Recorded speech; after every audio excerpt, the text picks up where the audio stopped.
Alright, so like the title suggests, I'm going to go over if the RodeCaster Pro I original, I don't know what you call it now that the 2 is out, is still worth it in 2022 after the launch of the RodeCaster Pro II.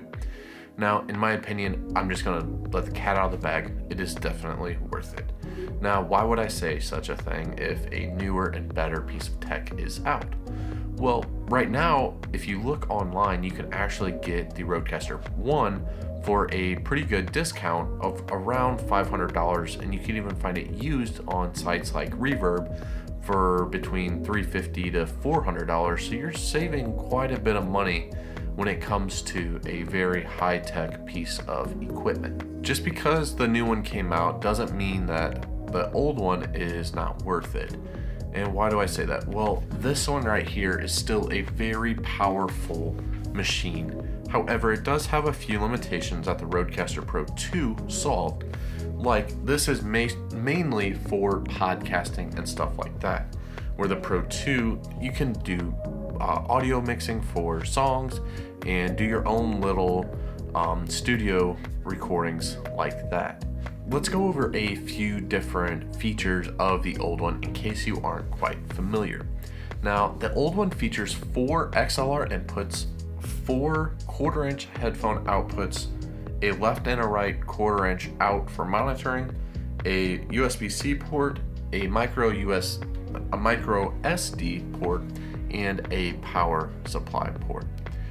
Now, why is this important? Well, it means that you can plug in up to 4 guests physically and have all 4 guests physically have their own monitoring headphones, plus have a monitoring output, or you could go to something like a Blackmagic A10 Mini to where you can do a video podcast and have high quality audio feeding that podcast or video, however you want to call it. Now, the old one does still feature a lot of really cool audio effects and simple compression, a gate, a de-esser, and a couple other things, but the biggest ones that I like are the big bottom and the aural exciter, which really help clear up a vocal, and it also gives you more of that broadcast punchy bass sound that really, my voice doesn't need a whole lot, but it really helps it punch and sound a little bit clearer. The original also features 8 sound pads that has 8 preloaded sounds into it, but you could also upload your own songs for intros and outros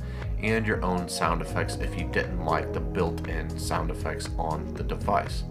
Another key feature is the Bluetooth connectivity to where you could have a remote guest come in that way for a podcast, or you could even play music and stuff like that remotely from your phone, which is a pretty cool feature in my opinion.